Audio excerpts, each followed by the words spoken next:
All right, we are here as a leadership team at the Chaplaincy Institute to talk about the repercussions of the Kyle Rittenhouse verdict that's been recently in the news and how that relates to us at the Chaplaincy Institute as a team and as a community. So why don't we go around and do a round of introductions. Carrie, would you start? Sure. I'm Carrie Kopnick, and I serve the Chaplaincy Institute as our community minister. Katrina, would you go? Sure. I am Katrina Leathers. I am the Dean of Students and the Acting Dean of Academics.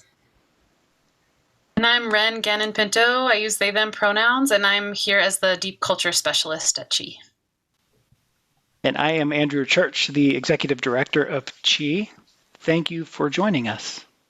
So here we are after what for me was some really hard news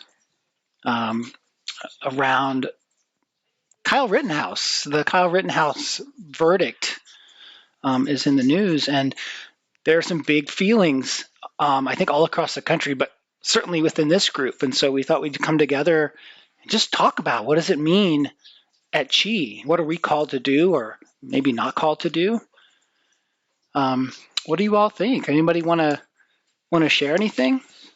Sure. Yeah. I mean, I think, and I would love, Katrina, to share the way that you brought it. But I think we, as this circle here, are invested in naming that we're here as spiritual warriors, as people that are bringing justice to the world through a mystical lens, and that these worlds are inextricably intertwined and they can't be separated from one another. And that is kind of the call that the four of us are feeling, that energy and wanting to move that through in this, just in calling truth to power, and also in showing up for what is alive in the world, and how do we want to meet that as spiritual leaders? Yeah, I want to throw the phrase of how do we be with that? Because in a given moment, there may not be something we can do, but we have to find a way to continue to be with this truth and this time and place that we're in, where there's so much challenging the social justice perspective rooted in spiritual values that we all hold. How do we be with that? Yeah. I think that we as interfaith leaders are called to love a just an equitable world into being. How can we not? It's in the Dharma. It's in the teachings of Jesus. It's in all of the religions that we study and beyond. We are called to make the world a better place, and this is part of it, to love it into being. What is love in action? What does that look like when we're talking about things like legal systems and verdicts that just don't sit right, to put it mildly, and upcoming? I mean, I'm so aware of the Ahmaud Arbery verdict, which is now in deliberations, and where is that going to fall? And with some of the things that were said in the courtroom that are just like so wrong, how do we hold that? What are we called to be or do or say or not? Yeah. And to lift up also just that the four of us and our positionalities, right, as white people, as people with white skin privilege, and that steps us into another level of responsibility, where we need to come together and feel the feelings that arise in us. Like when I first heard that verdict, I was terrified. I was like, what does this now mean for folks that are going on the street to protest nonviolently, that a 17-year-old who makes a video that's the part of the Proud Boys and is like, I'm ready to kill people, and then he goes and does it, and then it's self-defense? Like, what is that message distributing to other people now? Like, that's terrifying. And then comes the rage of just the injustice, and who is this justice system actually for? And so what do we do with that as spiritual leaders? Where do we put the fear? Where do we put the rage? Where do we, where are the places we can transform that into action too? I wanted to speak to that. Ren, you mentioned the word rage, and I'm thinking in the context of Chi and the Chaplaincy Institute, and I think of this sort of loving, kind of warm, all-embracing experience that I've had and I've heard others speak about. Where in that experience is there room for rage, or should there be room for those feel a little bit like they don't belong together, and yet I want them to, like in my spiritual home, I want there to be room for all of me. I think I was listening to a podcast recently that talked about that, there's a lot of people within spirituality that might think that spirituality is all about serenity and peacefulness and rising above. And that's not my kind of spirituality. And I don't know that that's what we're wanting to teach at Chi either, because righteous anger at injustice is rooted in spirituality. I think anger is necessary, and it motivates action, or it motivates protest. It's the prophetic voice. It's speaking out. It's taking a stand. And how can we claim to be standing up? And I feel like I'm on my soapbox, standing up for compassion and love and equitable life for all people, if we're not speaking out when it's not happening? Yeah. The word that comes to me or the phrase is holy rage. This is rooted in in a bigger purpose, And I don't think that we all need to be out there, right, between the police or between the people causing harm, the people with the guns and the people without the guns or whatever. I think that there are many ways to get involved and to be a part of this. We don't all have to be, I guess movement chaplains are doing all of those things, but we can show up, the phrase, get in where you fit in. But I also think that it's important not to try to be perfect. We don't have to be the perfect social justice activist. We shouldn't let that prevent us from feeling into this. Right.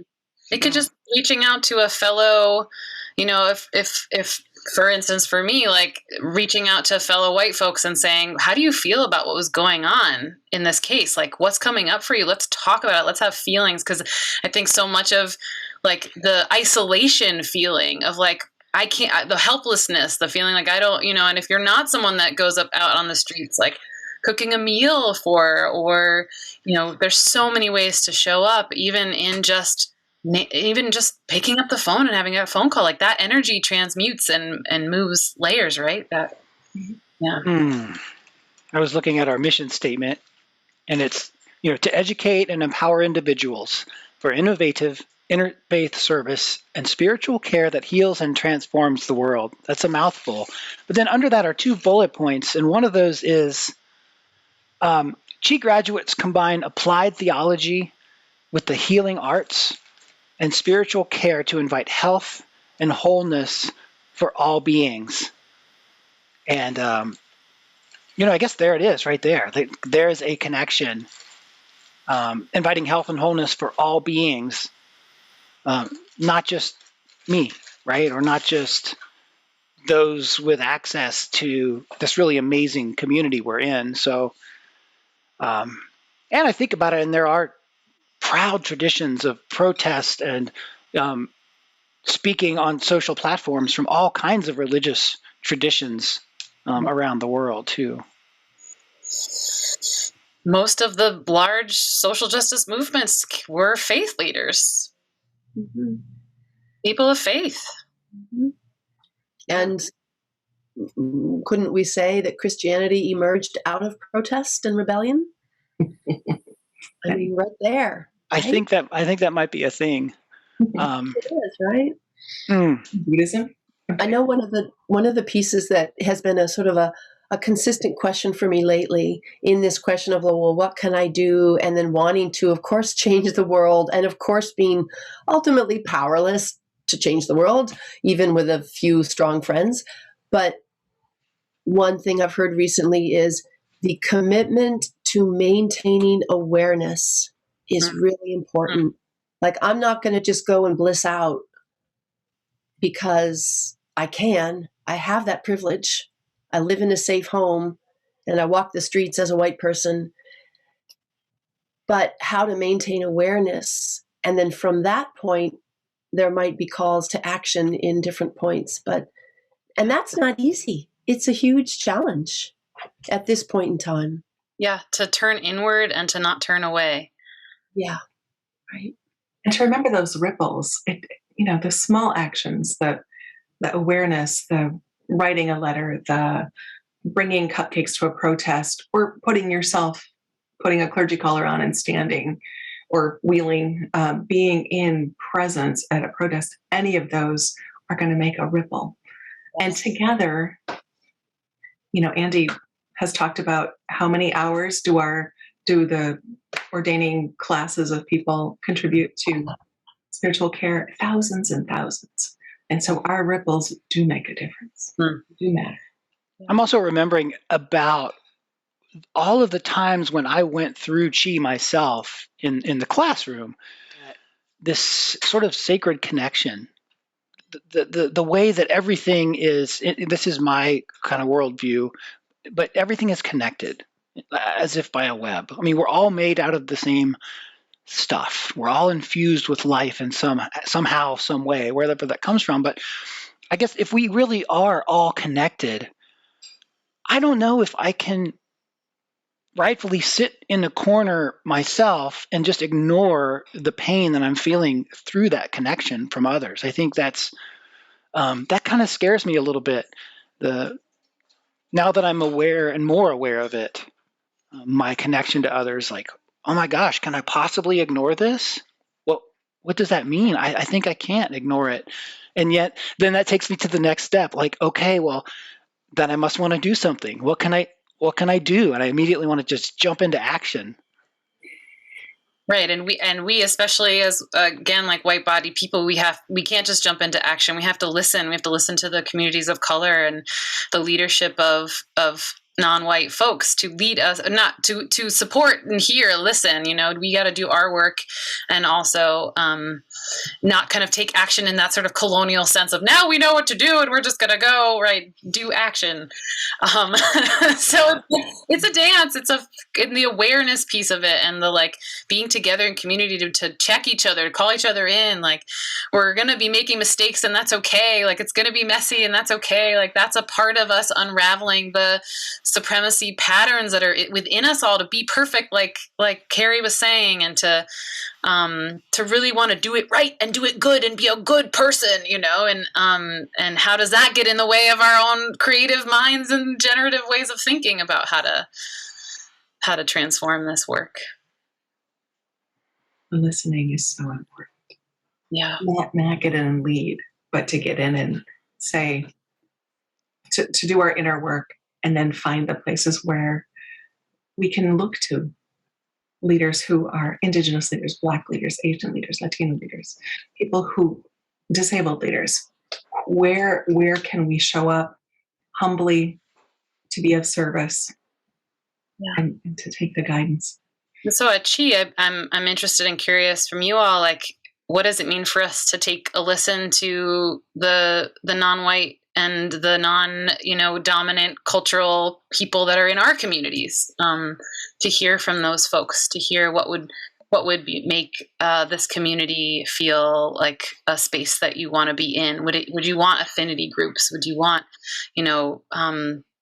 like what's here and how can we support it, as well as us doing our own work and recognizing the places ourselves and doing that work? But wanting to be listening for that. And we're going to listen from our own educating ourselves, and we're going to listen also from the voices that are telling us, ways that we can do better.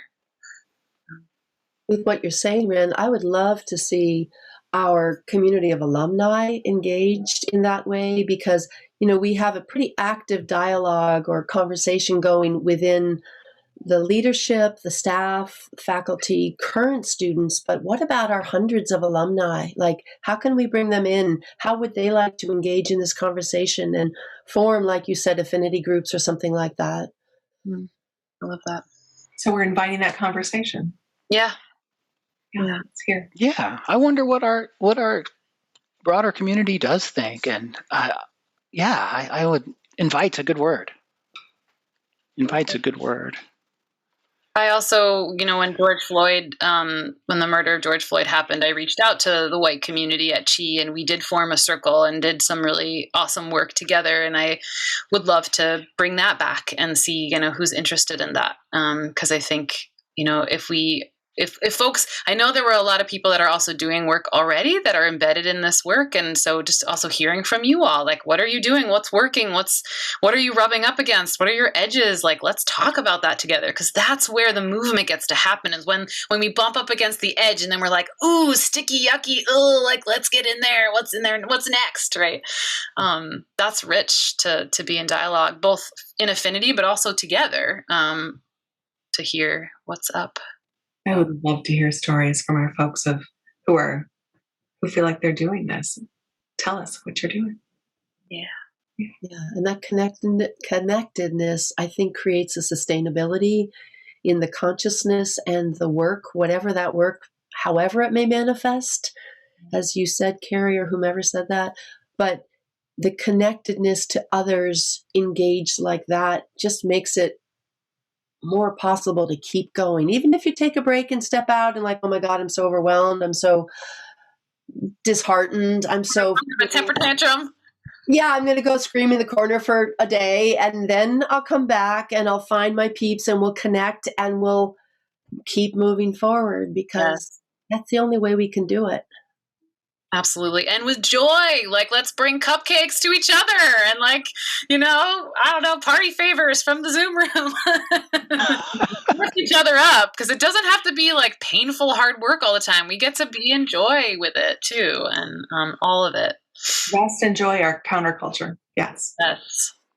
That feels so important to me. The word I picked on the word rage earlier, and also I want to lift up the word joy in that same both and. Like, one thing I've learned here at Chi is the world is complicated, and there is always both and. And I just it's intimidating for me to think of like rage and joy, and that's on the same plate.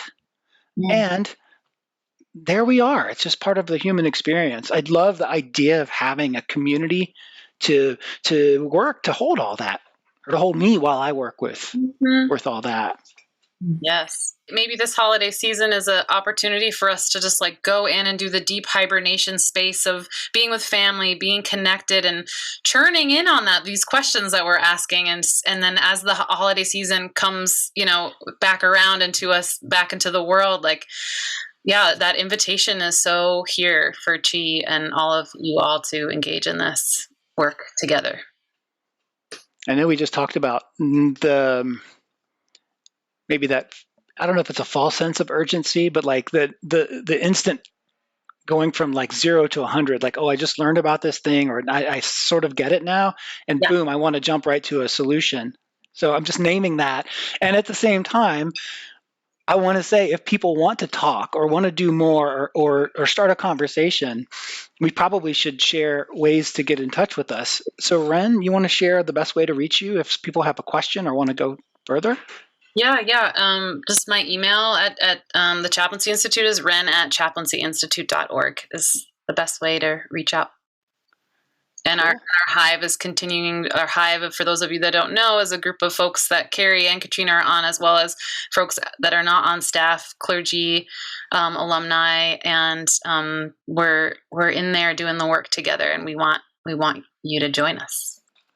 That's really cool, and that's probably a good segue. Can you say a little bit more about what is the Hive, and what does it have to do with the subject we're on today? Yeah, do one of you all want to start? We began this process in 2017 with Patricia St. Ange to look into the deeper culture. So this is a deep culture. And then as this kind of new iteration came on board in 2021, we called it a hive, because there's all kinds of buzzing and work happening together. Katrina, do you want to say more about what deep culture is? Well, I think it's holding the perspective of, who are we overtly including and who maybe isn't. How are we not walking our talk? How are we needing to challenge ourselves because the culture we're rooted in is somehow not as open and inclusive as we want it to be, and challenging ourselves as an institution, as a body of individuals, to undo the code of white supremacy, or all the different ways that people get marginalized or outside the communities. While we think everyone's included, it doesn't maybe feel that way to everybody. So that's sort of another perspective on the same thing that you said, Carrie. And can I just, for a moment, point out the words white supremacy? And does that mean that I'm bad? Because I'm just going to say it. I'm just going to be as elemental as I can here. There's still a part of me that responds, or maybe reacts is a better term. But there's a part of me that reacts when I hear the word white supremacy, because I travel through this world as a white person. So does that mean that all of a sudden there's something wrong with me? And I just want to throw that out to the group and see what your reactions are. Or that you're a white supremacist. Right. Yeah. Oh, right. Yeah. The word was used in more of an extremist, and it still is, right? There's white supremacists that are, actively engaging in harm in terms of violence and direct, hatred still today, which exists. And then there's white supremacy culture, which is a term that's really been used much more frequently in the last several years to just mean that there's a culture and an ethos that everyone of every identity swims in and lives in. And there's habits and patterns that we've caught based in this frame of what whiteness and what colonization and what all of the being ripped of our ancestry. I mean, every person's identity to some extent, if you were born and raised in America, there's been a stripping of our identities, and many of us are immigrants from other places. And so when we're talking about white supremacy, we're not talking about you. If you're a white person, you're a bad person. We're talking about the habits and patterns that you have taken in from the environment, from your upbringing, from the various positions and identities that you hold, that don't allow you to be the liberated being that we're supposed to all be in this world, that the Spirit has called us to be. And so it's a spiritual task to turn in and look at white supremacy habits in ourselves, and to notice the ways that we might behave, have internalized the homophobic tendencies. Even as a gay person, there's internalized homophobia, internalized transphobia. It's all there in me, and it's ugly and it's nasty to get in there and be like, ooh, I said that, I thought that, I felt that. And then it's like, okay, like that's not me. That's the culture that has placed these thoughts and ideas upon me. And now I get to reckon with that and heal that in my body. It's like Resma Menachem says, white body supremacy, because it's a somatic experience. It's lived in our bodies and our cells. And so it's a process of recognizing, breathing, shaking, doing all the things we need to do to be like, when I walk down the street, like what shows up for me in a moment if there's a person that I'm, not familiar with, so et cetera. So there's a lot there to unpack, but it doesn't mean a person is bad. It's not a one-time thing to deal with it. We continue to peel back the layers of the onion. We continue to learn and to grow. And that is what we're called to do as spiritual leaders. Yes. Oh, Ren sort of dipped into this for a second, but it's not, the racial piece is a critical and central piece, and it's also about patriarchal, heteronormative, cisgendered biases. What else is there? Like Christocentric, like xenophobic. Like, yeah, it's all these different ways in which we may have been programmed, regardless of our personal identities, as you said, programmed into a way of thinking that we want to undo. And that's a huge process, as we just said. But we're here for it too. Yeah, and requires a lot of spiritual work. Like, it's deep spiritual work to do that. And so we're here for it. Well, so, yeah, this is such a big subject, and we probably ought to wrap this up. But Ren, you just provided a kind of a beautiful entry point, I think, for people.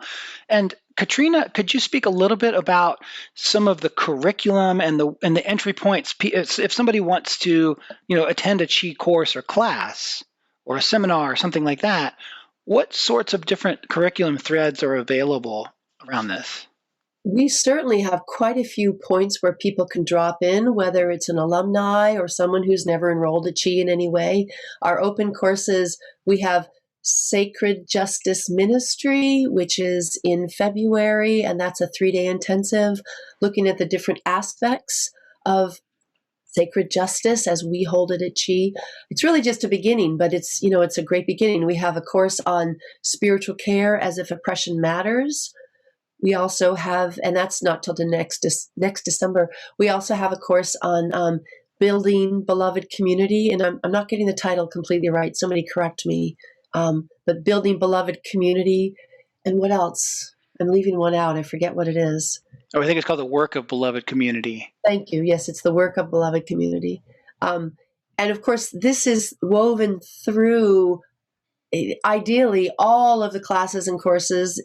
Sometimes it doesn't get directly addressed, but we're trying to really integrate our perspective, whatever you're teaching, that there's an awareness that, some things may be true for some people and not others, and it's a different reality for other people. So integrating the perspectives of diverse peoples and identities is throughout the curriculum, but some courses really focus more intently on it. And we'd love to have people join in for those. And we're not perfect. No. Perfectionism is a piece of white culture that we try to unpack. We're not perfect, but we're working toward the holy beloved community. Welcome to that work, right? I'm glad. I'm so grateful for that. I want to mention, I think before we wrap up, that we're not going to be making any sort of big press release or public statement about sort of outward-facing public thing about what she, believes on this particular matter. We thought it would be more useful to really kind of focus ourselves on the work. So rather than being what's it called, performative justice, rather than looking like we're, on the right side of an issue or something like that, I really appreciate how we as a group, as a community, are engaged in this work in an ongoing way for the past, 4 or 5 years in a very serious way. And I think that work's going to continue. Yeah, so may this conversation that we all shared together, this coming together of not being isolated, but coming together as community and as leaders of Chi, may that ripple out to the rest of the Chi community and beyond, to allow space for more engagement, more conversations, more deep rest, so that we can nourish ourselves to keep stepping forward and doing the work. May it be so. Thank you. Thank you. Thank you.